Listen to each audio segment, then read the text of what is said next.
Hello friend, welcome to YouTube channel Y R S class में एक बार फिर से आप सभी लोगों का बहुत बहुत स्वागत है। दोस्तों, हम पढ़ रहे हैं कक्षा 10 विषय गणित। गणित में आपका पहला चैप्टर है वास्तविक संख्या a real number.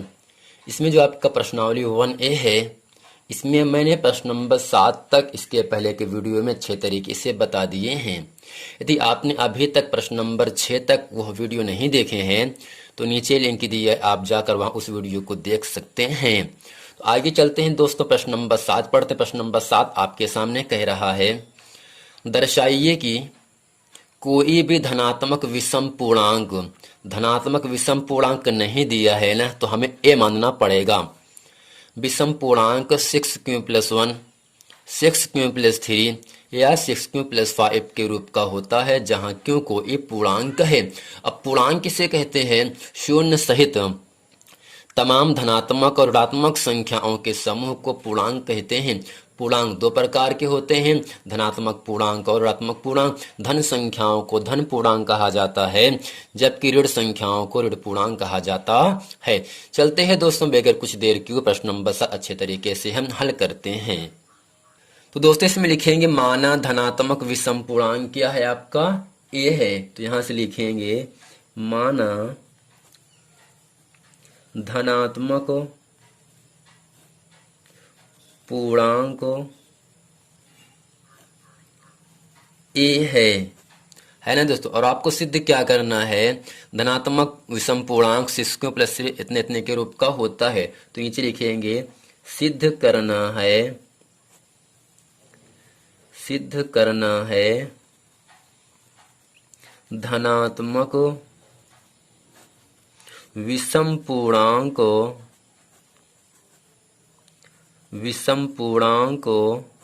6q+1, 6q+3, 6q+5 के रूप का होता है। अब दोस्तों करते क्या है, आपको बताना किस नियम पर है। यूक्लिड विभाजन प्रमेयिका से फार्मूला होता है a बराबर BQ+R। तो a बराबर BQ+R, जबकि R का मान होता है 0 और 0 से बड़ा और B से छोटा होता है। आपको मैंने बताया था जो Q का गुणांक लगा होता है वह आपका B का मान कहलाता है। तो B का मान दोस्तों क्या हो जाएगा आपका 6, यानी जितना B का मान रहेगा उससे एक कम आपका R का मान होता है। अर्थात यहां से R का मान होगा 0, 1, 2, 3, 4, 5। यदि R का मान 7 होता यहां से यदि B का मान 7 होता तब R का मान 6 तक होता। B का मान 9 होने पर R का मान 8 तक होता है। अब करते क्या है दोस्तों, इसको हम हल करते हैं। तो यानी यहां से लिखेंगे R बराबर 0 पर, यानी A बराबर B का मान 6 है, Q को ऐसे लिखेंगे, जबकि जो R है R का मान क्या रखने हैं 0, यानी 6q+0। किसी भी संख्या में 0 को जोड़ने पर संख्या में कोई परिवर्तन होता नहीं है।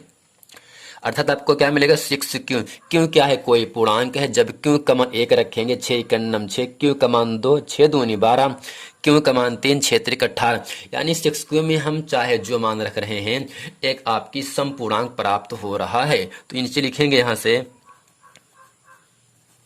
सम पूर्णांक संख्या है। अगला लिखेंगे R बराबर 1 पर, तो यहां से होगा A बराबर 6q+1। दोस्तों आपको याद रखना है, जब किसी सम संख्या में हम 1 को जोड़ देते हैं तब विषम संख्या प्राप्त होता है। यानी 6q एक सम संख्या, 1 को जोड़ेंगे तो आपकी विषम होगी। तो नीचे लिखेंगे यहां से विषम पूर्णांक, क्या लिखेंगे? जो कि एक विषम पूर्णांक है, जो कि एक विषम पूर्णांक है। अब रखेंगे R बराबर 2 पर, तो ये आपका होगा A बराबर 6q+2। 6q एक आपके सम पूर्णांक है। सम संख्या में सम संख्या जोड़ने से सम पूर्णांक प्राप्त होता है। तो यह भी क्या होगा आपका सम पूर्णांक है। इसके बाद करते क्या है, r बराबर 3 पर, तो ये आपका होगा a बराबर 6q प्लस 3। दोस्तों सम संख्या में विषम संख्या जोड़ने से विषम संख्या प्राप्त होता है, तो यहाँ बगल में लिखेंगे विषम पूर्णांक। अब करते क्या है दोस्तों, यहाँ से r बराबर 4 पर, तो a बराबर 6q प्लस 4। 6q एक सम संख्या, 4 सम संख्या, सम संख्या में सम संख्या जोड़ने से सम संख्या प्राप्त होता है। तो यहाँ पर क्या लिखेंगे, समपूर्णांक, यानी दोस्तों एक बार समपूर्णांक दूसरी बार विषम पूर्णांक प्राप्त हो रहा है। r बराबर 5 पर, तो a बराबर दोस्तों होगा 6q प्लस 5। 5 एक विषम संख्या है जबकि 6q एक सम संख्या है। सम संख्या में विषम संख्या जोड़ने से विषम संख्या प्राप्त होता है, तो नीचे लिखेंगे विषम पूर्णांक है। दोस्तों अब करते हैं क्या है, आपसे केवल प्रूफ क्या करना था, विषम पूर्णांक प्रूफ करना था ना ये, यानी कोई भी धनात्मक विषम पूर्णांक इतने इतने का रूप का होता है। अब इसमें से देखते हैं विषम पूर्णांक कहाँ कहाँ पर है। विषम पूर्णांक 6q प्लस 1 पर है, 6q प्लस 3 पर है, 6q प्लस 5 पर है, जबकि सम 6q प्लस 0 पर है, 6q प्लस 2 पर है, 6q प्लस 4 पर है। तो नीचे लिखेंगे अतः, क्या लिखेंगे दोस्तों, अतः 6q प्लस 2, 6q प्लस 4 क्या है, समधन पूर्णांक हैं, समधन पूर्णांक हैं, जबकि 6q plus 1, 6q plus 3, 6q plus 5 विषम धन पूर्णांक हैं।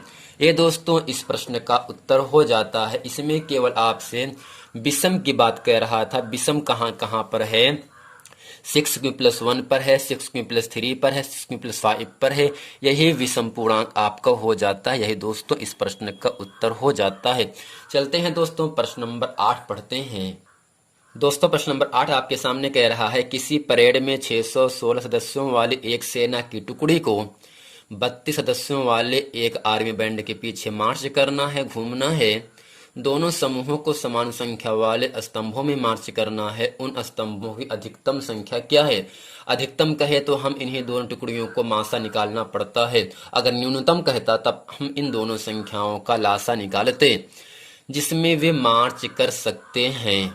तो दोस्तों यहां से लिखेंगे, दिया है, क्या दिया है, पहली टुकड़ी में जवानों की संख्या, पहली टुकड़ी में जवानों की संख्या बराबर दिया है 616, जबकि दूसरी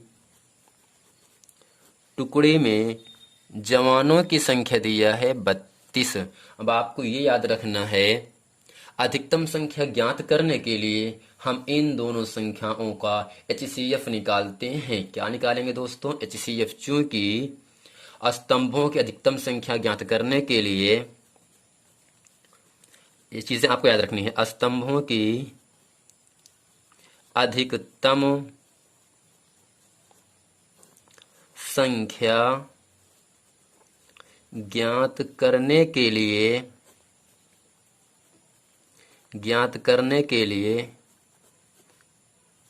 हम इसका HCF यानी मासा निकालते हैं। अब दोस्तों कैसे करते हैं, इन दोनों संख्याओं में बड़ी संख्या क्या आपकी है 616, ग्रेटर देन किससे बड़ा है 32 से, इसलिए 32 से भाग करिए 616 में 32 51 32, 11 में से 2 गए 9, 5 में से 3 गए 2, आ गए 29, उतारेंगे यहाँ से 6 दोस्तों। अब क्या होगा यहाँ से दोस्तों, अब लेके जाएंगे हम 9 बार पर, तो 9 दूनी 18, 9 तिरिक 27, 27 1 28, 288। 16 में से 8 गए 8, यहाँ बचे कितना, 8 में से 8 गए 0, यानी कटाकुट बचा। उतारेंगे क्या, इसके ऊपर का भाजक है 32। अब 8 के पहाड़े में दोस्तों 32 4 बार पे आता है, 8 चौ 32, यानी दोस्तों इस पूरे भाग की प्रक्रिया में अंत में जो शेषफल 0 प्राप्त हो रहा है वह 8 से कटने के बाद प्राप्त हो रहा है ना, तो इन दोनों का मासा क्या होगा, 8 होगा। नीचे लिखेंगे चूंकि इसका अंतिम भाजक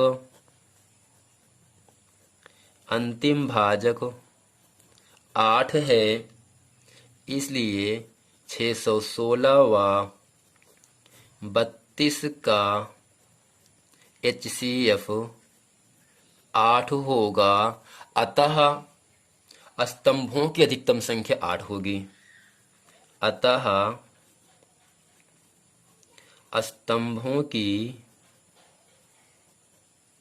अधिकतम संख्या 8 होगी। यही दोस्तों इस प्रश्न का उत्तर हो जाता है। चलते हैं अब प्रश्न नंबर 9 अच्छे तरीके से हम पढ़ते हैं। फ्रेंड, प्रश्न नंबर 9 आपके सामने कह रहा है, यूक्लिड विभाजन परिमेयिका का प्रयोग करके दर्शाइए कि किसी धनात्मक पूर्णांक का वर्ग, धनात्मक पूर्णांक नहीं दिया है तो हमें मानना पड़ेगा ए, किसी पूर्णांक यम के लिए 3m या 3m+1 के रूप का होता है। जब आपको वर्ग कहे या घन कहे तो यम के स्थान पर हमें कुछ संख्या और माननी पड़ती है, और जो यम का गुणांक 3 है वो संख्या हमें हर हाल में कॉमन करना पड़ता है। जब सिद्ध करने की बात कहे तब चलते हैं इस प्रश्न का उत्तर अच्छे तरीके से आप लोगों को हम बताते हैं।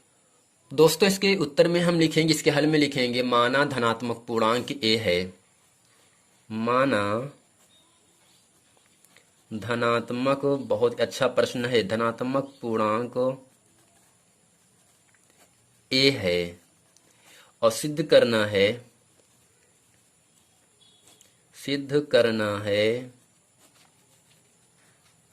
धनात्मक पूर्णांक का वर्ग, धनात्मक पूर्णांक का वर्ग 3m+1 के रूप का होता है। इसलिए यूक्लिड विभाजन परिमेयिका से फार्मूला दोस्तों होता है a बराबर BQ+R, जहां R का मान 0 से बड़ा या बराबर लेकिन B से छोटा होता है। लेकिन यहाँ b का मान कितना है, यम का गुणांक, b बराबर क्या होगा आपका, यम का गुणांक 3 आ गया। अब करते क्या है, a बराबर 3, b का मान 3। आपको मैंने बताया जहां पर यम है वहां पर हम क्यों मान सकते हैं, ऐसे 3 क्यों हो गए ना, यानी पहले मान को ऐसे लिख दिया, जहां m है वहां पर हम कुछ चर संख्या और मान सकते हैं। अब दोस्तों कह रहा है इसका हमें क्या करना है, वर्ग करना है, तो नीचे लिखेंगे बगल में वर्ग करने पर, यानी दोनों पक्षों का वर्ग करने पर, तो यानी होगा यहाँ से a का square is equal to 3q का होल स्क्वायर। तो a स्क्वायर बराबर 3 का वर्ग 9q का वर्ग q स्क्वायर। आपको मैंने अभी क्या बताया, a स्क्वायर को ऐसे लिखेंगे, 9q स्क्वायर में जो गुणांक यहाँ पर 3 है तो 9q स्क्वायर में हम 3 कॉमन लेंगे, बचा यहाँ से 3q स्क्वायर, 3 3 9q स्क्वायर, जहाँ 3q स्क्वायर बराबर क्या मानेंगे, यम मानेंगे, यानी यहाँ पर होगा a स्क्वायर बराबर 3m। इसे समीकरण नंबर हम 1 मानते हैं। अब अगला होगा a बराबर 3m+1 है, तो यहाँ से मानेंगे एंड a बराबर 3, यम है तो क्या मानेंगे, क्यों मानेंगे, 3q+1। इसका भी करना क्या है, वर्ग करना है दोस्तों। तो करते क्या है, दोनों पक्षों का वर्ग करने पर, तो a का स्क्वायर a स्क्वायर 3q+1 का होल स्क्वायर, एक सूत्र होता है a+b का whole square, a square plus b square plus 2ab, यानी प्लस के बाएं तरफ का मान 3q जो है आपका a का मान कहलाएगा और एक क्या होगा आपका b का मान कहलाएगा। इस सूत्र में जहां जहां a है वहां पे रखेंगे 3q, जहां जहां b वहां पे रखेंगे 1। तो आगे चलेंगे दोस्तों, इसके बाद a स्क्वायर बराबर a square plus b square plus 2a का मतलब 3 बी का मतलब 1 हो गया। अब आगे चलेंगे। ए स्क्वायर बराबर 3 का वर्ग 9, क्यू का वर्ग क्यू स्क्वायर, 1 का वर्ग 1 प्लस 2 3 यानी 6, क्यू का नम क्यू। तो ए स्क्वायर बराबर, अब दोस्तों क्या करना है, आर का मान कितना किनारे है, 1 है ना। दोस्तों करते क्या है, आर का मान एकदम किनारे बचाते हैं, उसके बाद जो एम का गुणांक लगा होता है उसको कॉमन लेते हैं। तो आर का मान क्या, +1 एकदम किनारे कर दिया। कॉमन लेंगे यहाँ से हम 3, 3 के पहाड़े में 9, 3 बार पे आएगा 3 क्यू स्क्वायर प्लस 3 के पहाड़े में 6, 2 बार पे आता है। अब करते क्या, इसे हम मान सकते हैं ए स्क्वायर बराबर 3, इसे जो 3 क्यू स्क्वायर प्लस 2 क्यू है इसे मान सकते हैं m+1। समीकरण नंबर 2 मानेंगे, जहां लिखेंगे 3 क्यू स्क्वायर प्लस 2 क्यू बराबर m। अब करते क्या है दोस्तों, जिस फॉर्म में था ये 3m+1 के रूप में था, इसका मैं वर्क करने के बाद भी 3m और 3m+1 के फॉर्म में भी प्राप्त हो रहा है ना। तो ये नीचे लिखेंगे अतः समीकरण 1 व 2 से ए स्क्वायर बराबर 3m या 3m+1। अब नीचे लिखेंगे, इसलिए किसी धनात्मक पूर्णांक का वर्ग